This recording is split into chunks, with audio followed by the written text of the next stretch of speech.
Señor esté con ustedes. Y con su espíritu. Evangelio de nuestro Señor Jesucristo según San Juan.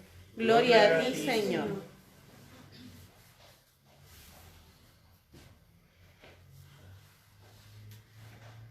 Jesús atravesó el mar de Galilea llamado Tiberíade. Lo seguía una gran multitud, al ver los signos que hacía sanando a los enfermos. Jesús subió a la montaña y se sentó allí con sus discípulos. Se acercaba la Pascua, la fiesta de los judíos. Al levantar los ojos, Jesús vio que una gran multitud acudía a él y dijo a Felipe: ¿Dónde compraremos pan para darles de comer? Él decía esto para ponerlo a prueba, porque sabía bien lo que iba a hacer. Felipe le respondió: 200 denarios no bastarían para que cada uno pudiera comer un pedazo de pan. Uno de sus discípulos, Andrés, el hermano de Simón Pedro, le dijo: Aquí hay un niño que tiene 5 panes de cebada y 2 pescados, pero ¿qué es esto para tanta gente? Jesús le respondió: Háganlos sentar. Había mucho pasto en ese lugar. Todos se sentaron y eran unos 5.000 hombres. Jesús tomó los panes, dio gracias y los distribuyó a los que estaban sentados. Lo mismo hizo con los pescados, dándoles todo lo que quisieron.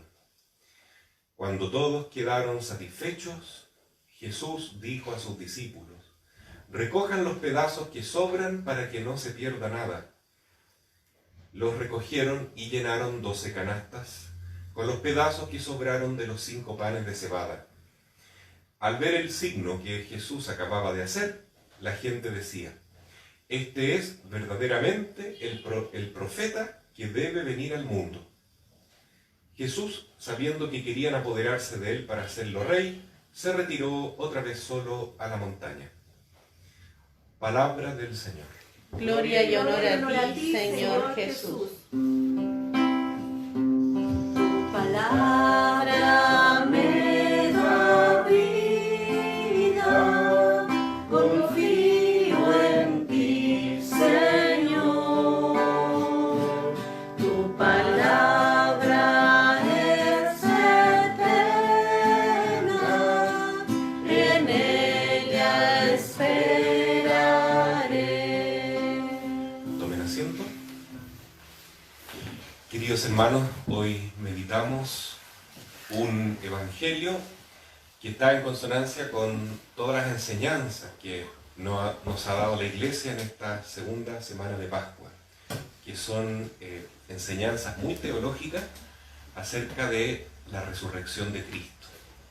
Pero la primera lectura nos habla siempre de los hechos de los apóstoles y de esta primera experiencia de las comunidades cristianas y de los apóstoles que evangelizaban anunciando el querigma, es decir, que Cristo murió y resucitó para salvarnos, y se podía experimentar en la acción del Espíritu Santo que convertía a miles de personas y cómo se iba integrando más y más gente a estas primeras comunidades cristianas.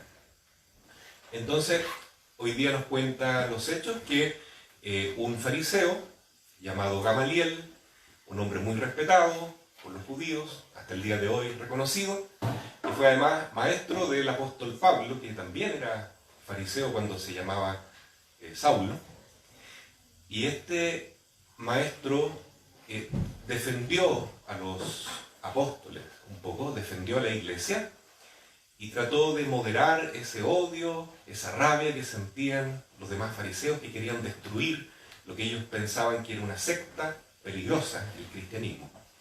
Y les dijo: bueno, si esto es obra de Dios, entonces nosotros no tenemos cómo desmoronar este edificio que se está armando, ¿no es cierto? No hay cómo destruir esta obra que es de Dios.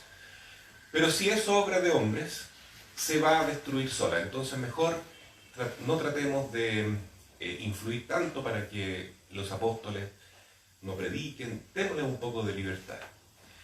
Entonces los fariseos reaccionaron diciendo: no podemos permitirles que prediquen, así que los vamos a azotar, pero al menos no los mataron y los dejaron libres. Lo interesante es que aquí cuenta la lectura de los hechos que los apóstoles se sintieron contentos de recibir ese escarmiento por amor a Jesús. O sea, fueron azotados y además quedaron contentos porque sufrieron por causa de Cristo. ¿Qué es lo que hay detrás de esta actitud? Sin duda que mucha confianza, mucha confianza en Jesús. Es lo que Jesús nos propone cuando tenemos esta linda fiesta de la Divina Misericordia, cuando le dice a Santa Faustina: yo quiero que se venere esta imagen, ¿no sé?, donde aparece Jesús resucitado, bendiciendo. Ahí la podemos ver, los que estamos participando en la casa. Y salen 2 rayos de su corazón y la bendición de Jesús, ¿no? Y esa frase que dice ahí también era una iniciativa del mismo Jesús, que dice: Jesús, confío en ti. Esa es la frase que debemos repetir siempre para que nos vaya bien en la vida, para que nuestra fe se fortalezca en los momentos de alegría y en los momentos de prueba. Jesús, en ti confío. Jesús, confío en ti. En ti tengo puesta mi confianza. Porque cuando hay confianza, entonces se puede vivir esa virtud tan importante que Jesús dijo, que es ser como niños en el espíritu, la infancia espiritual. Los que se hagan como niños, que son capaces de confiar en Dios, así como confían en sus padres, ellos entrarán al reino de los cielos. Entonces, hoy también empieza la lectura del Evangelio, del capítulo 6 de San Juan, que es un largo discurso del apóstol Juan sobre la Eucaristía, y que comienza con este gran milagro de la multiplicación de los panes y los pescados. Y comienza también con una prueba que pone Jesús a sus apóstoles, ¿no? Jesús ve esa multitud inmensa de gente que lo ha seguido para escuchar su enseñanza y recibir los milagros de sanación, y Jesús siente compasión porque ellos tienen hambre y les pregunta a los discípulos entonces: ¿qué vamos a hacer? Y dice el evangelista que era para ponerlos a prueba, para ver qué decían. Y precisamente lo que quería Jesús era ver si ellos eran capaces de confiar. Hoy día también nos dice lo mismo, ¿no? Frente a esta pandemia, o frente a tanto sufrimiento que estamos viendo ahora en el mundo y que nos ha cambiado la vida tanto, ¿no?, en todo el planeta, y han surgido tantas y tantas necesidades, y también hoy hay mucha gente que está sin empleo, que está pasando hambre, que lo está pasando mal, o que está enferma derechamente con este virus o con otras enfermedades. Entonces Jesús nos pregunta: ¿y qué van a hacer ustedes? ¿Qué van a hacer? Entonces surge la primera respuesta: no podemos hacer nada porque es demasiado terrible este problema. El hambre, ¿cómo la vamos a solucionar nosotros? ¿Qué podemos hacer con este virus si no tenemos ni siquiera la vacuna? No podemos hacer nada, pero siempre podemos hacer algo, y es poner nuestra confianza en el Señor. Eso es todo lo que Jesús nos pide, porque Él es el dueño del cielo y de la tierra. Él es nuestro Señor, Él es Dios, Él todo lo puede, y quiere que nosotros también confiemos como niños, que saben que nunca les va a faltar nada, porque sus padres son capaces de dar la vida por ellos si es necesario, para que sus niños salgan adelante. Entonces, los discípulos reaccionan con una fe más o menos, ¿no es cierto? Dice uno de los discípulos, Felipe, ni siquiera con una fortuna podríamos alimentar a toda esta gente, mejor mandémoslos que se vayan para que compren pan por su cuenta. Otro discípulo que se acerca, Andrés, que era un discípulo bien humilde, muy sencillo, hermano de Pedro, le dice: Jesús, mira, hay un muchacho aquí que tiene 5 panes y 2 pescados. ¿Ya? Como diciendo, bueno, como se dice en el lenguaje de los jóvenes, dejó la pelota dando bote, a ver si alguien mete el gol, a ver si Jesús mete el gol. Pero también agrega esa cuota de desconfianza, ¿no? Dice, ¿qué se puede hacer con esto? No se puede hacer nada, ¿no?, para darle alimento a tanta gente. Y Jesús les dice entonces que, bueno, que confíen nomás, que confíen y que ellos le den de comer, porque va a ser un gran milagro, y les manda a todos que se sienten en un grupo de 50, y entonces todos comen abundantemente pan y pescado, y sobran 12 canastas llenas de pan y pescado. ¿No? El pan, ¿qué simboliza? simboliza el hambre material que tenemos, las necesidades del cuerpo, pero también simboliza el pan espiritual, especialmente la Eucaristía, la comunión, que tantos católicos echan de menos hoy en día, ¿no es cierto?, poder comulgar, y no pueden hacerlo, ¿no? Se está viviendo un gran ayuno eucarístico en todo el mundo, pero sí podemos comulgar con Jesús en el amor, ¿no? Por eso se habla de la comunión espiritual, ¿no? Comulgar con su palabra, comulgar con la oración, comulgar con el prójimo, y así también preguntarle a Jesús, bueno Jesús, yo siempre que voy a la iglesia comulgo porque yo lo necesito, pero ahora te pregunto a ti, Señor, ¿y tú qué necesidad tienes? Porque Jesús también siente necesidad. Cuando Jesús está en la cruz dice, tengo sed. Jesús también quiere comulgar a nosotros. Nosotros comulgamos porque comemos el corazón de Cristo. La hostia es el corazón de Cristo. Pero Él también quiere comulgar nuestro corazón. Es decir, que le entreguemos nuestra vida, que le entreguemos lo que somos. No solo nuestras buenas obras, sino también nuestro pecado, nuestra miseria, todo lo que en realidad nos da vergüenza, porque Jesús nos ama y nos quiere tal como somos. Entonces, ¿estamos dispuestos a darle a Jesús todo nuestro ser, toda nuestra vida, como Él nos la da a nosotros? Y eso es entonces lo que tal vez podemos reflexionar en este gran tiempo, ¿no es cierto?, de cuarentena, que nos obliga a pensar en las cosas que realmente valen la pena. Y lo más grande que tenemos los cristianos es sin duda la Eucaristía. Este Jesús, este Dios, que es un hombre verdadero, pero que también se hace pan verdadero, sangre, a través del vino consagrado, de vida eterna. Esta es la comida que más nosotros queremos, la comida que más necesitamos. Y bueno, a través de esta lectura también nosotros pensamos en las necesidades materiales, ¿no?, de nuestros hermanos.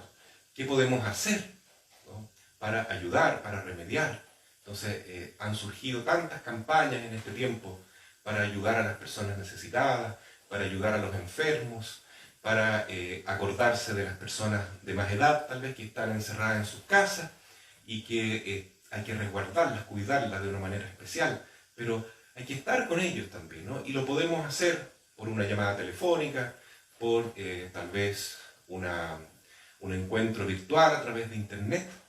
Tenemos que pensar eso, ¿no?, que todos tenemos necesidades y Jesús quiere ayudarnos a todos, pero quiere que usemos nuestras manos para ayudarnos los unos a los otros. Denles ustedes mismos de comer, dice el Señor. Entonces este gran milagro, que es la multiplicación de los panes, se refleja en la Eucaristía, y también estos pescados, que también son el signo de Jesús. Jesús, cuando llama a sus discípulos que van a pescar, ¿no es cierto?, después de la resurrección, come pescado con ellos, ¿no? Jesús es el pescado. El primer signo de los cristianos era el ictus, que significa Jesucristo, Hijo de Dios Salvador, en griego, ¿no es cierto?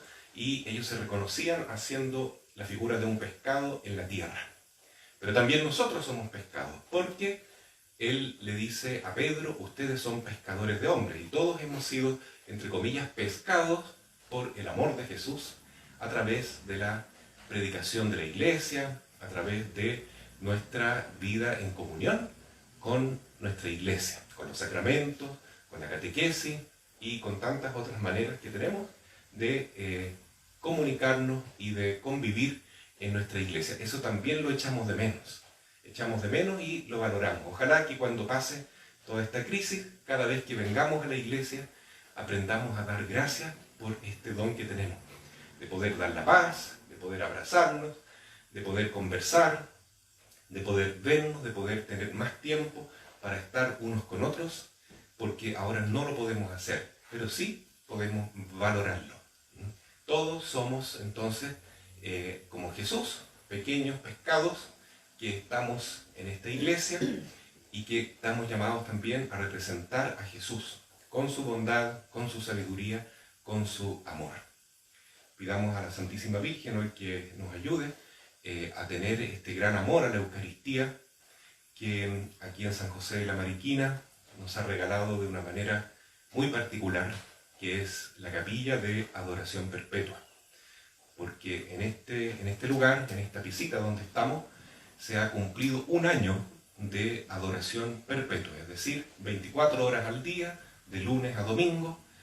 Los hermanos que pertenecen a esta parroquia, San José de la Mariquina, no solo de la ciudad, sino también de comunidades rurales, se han enamorado de Jesús Eucarístico y vienen a acompañarlo, vienen a adorarlo, a reconocerlo como el gran Dios hecho presente, realmente presente, a través de su cuerpo, de su sangre, de su alma, su divinidad. Entonces este día martes, 28 de abril, estamos celebrando un año de esta capilla, y que ojalá el Señor a través de la Santísima Virgen siga regalando nuevas vocaciones a la comunidad de San José de la Mariquina, de nuestra parroquia, de adoradores eucarísticos, verdaderos adoradores que amen a Jesús en espíritu y en verdad, porque eso es lo que Jesús quiere y necesita también.